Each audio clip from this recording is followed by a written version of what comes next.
Imamat pasal 15 ayat 1-33. Ketidaktahiran pada laki-laki dan perempuan.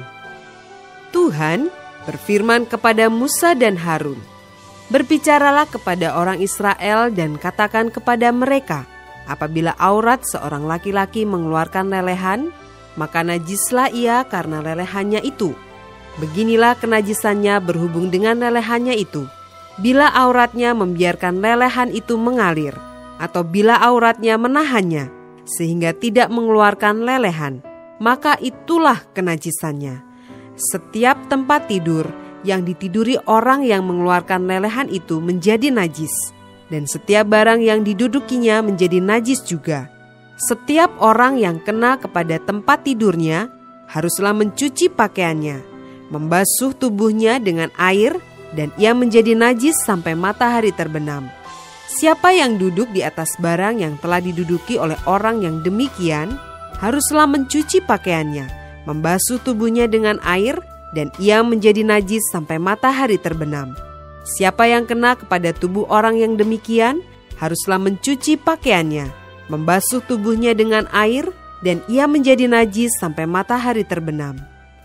Apabila orang yang demikian meludahi orang yang tahir, haruslah orang ini mencuci pakaiannya, membasuh tubuhnya dengan air, dan ia menjadi najis sampai matahari terbenam. Dan setiap pelana yang diduduki orang yang demikian menjadi najis. Setiap orang yang kena kepada sesuatu bekas tempat orang tadi menjadi najis sampai matahari terbenam. Siapa yang mengangkatnya haruslah mencuci pakaiannya, membasuh tubuhnya dengan air, dan ia menjadi najis sampai matahari terbenam. Dan setiap orang yang kena pada orang yang demikian, sedang orang ini tidak mencuci tangan dahulu dengan air, haruslah mencuci pakaiannya, membasuh tubuhnya dengan air, dan ia menjadi najis sampai matahari terbenam. Kalau orang itu kena pada belanga tanah, itu haruslah dipecahkan, dan setiap perkakas kayu haruslah dicuci dengan air. Apabila orang yang demikian sudah bersih dari lelehannya, ia harus menghitung 7 hari lagi untuk dapat dinyatakan tahir, lalu mencuci pakaiannya, membasuh tubuhnya dengan air mengalir, maka ia menjadi tahir. Pada hari yang ke-8, ia harus mengambil 2 ekor burung tekukur atau 2 ekor anak burung merpati dan datang ke hadapan Tuhan, ke pintu kemah pertemuan, dan menyerahkan burung-burung itu kepada imam. Lalu imam harus mempersembahkannya, yang seekor sebagai korban penghapus dosa, dan yang seekor lagi sebagai korban bakaran. Dengan demikian imam mengadakan pendamaian bagi orang itu di hadapan Tuhan karena lelehannya. Apabila seorang laki-laki tertumpah maninya, ia harus membasuh seluruh tubuhnya dengan air, dan ia menjadi najis sampai matahari terbenam. Setiap pakaian dan setiap kulit yang kena tumpahan mani itu haruslah dicuci dengan air dan menjadi najis sampai matahari terbenam.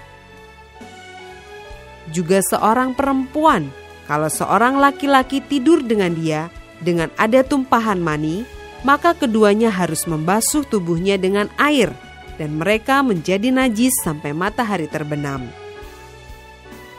Apabila seorang perempuan mengeluarkan lelehan, dan lelehannya itu adalah darah dari auratnya, ia harus 7 hari lamanya dalam cemar kainnya, dan setiap orang yang kena kepadanya menjadi najis sampai matahari terbenam.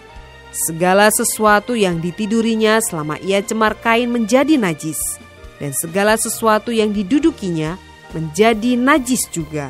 Setiap orang yang kena kepada tempat tidur perempuan itu haruslah mencuci pakaiannya, membasuh tubuhnya dengan air, dan ia menjadi najis sampai matahari terbenam. Setiap orang yang kena kepada sesuatu barang yang diduduki perempuan itu haruslah mencuci pakaiannya, membasuh diri dengan air, dan ia menjadi najis sampai matahari terbenam. Juga pada waktu ia kena kepada sesuatu yang ada di tempat tidur atau di atas barang yang diduduki perempuan itu, ia menjadi najis sampai matahari terbenam. Jikalau seorang laki-laki tidur dengan perempuan itu dan ia kena cemar kain perempuan itu, maka ia menjadi najis selama 7 hari. dan setiap tempat tidur yang ditidurinya menjadi najis juga.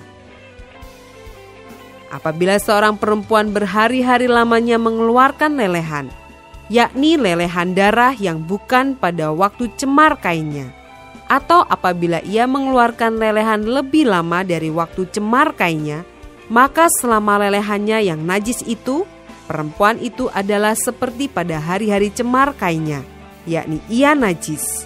Setiap tempat tidur yang ditidurinya selama ia mengeluarkan lelehan, haruslah baginya seperti tempat tidur pada waktu cemar kainnya. Dan setiap barang yang didudukinya menjadi najis sama seperti kenajisan cemar kainnya. Setiap orang yang kena kepada barang-barang itu menjadi najis, dan ia harus mencuci pakaiannya, membasuh tubuhnya dengan air, dan ia menjadi najis sampai matahari terbenam. Tetapi jikalau perempuan itu sudah tahir dari lelehannya, ia harus menghitung 7 hari lagi. Sesudah itu barulah ia menjadi tahir. Pada hari yang ke-8 ia harus mengambil 2 ekor burung tekukur atau 2 ekor anak burung merpati dan membawanya kepada imam ke pintu kemah pertemuan. Imam harus mempersembahkan yang seekor sebagai korban penghapus dosa dan yang seekor lagi sebagai korban bakaran. Dengan demikian, imam mengadakan pendamaian bagi orang itu di hadapan Tuhan karena lelehannya yang najis itu. Begitulah kamu harus menghindarkan orang Israel dari kenajisannya, supaya mereka jangan mati di dalam kenajisannya, bila mereka menajiskan kemah suciku yang ada di tengah-tengah mereka itu.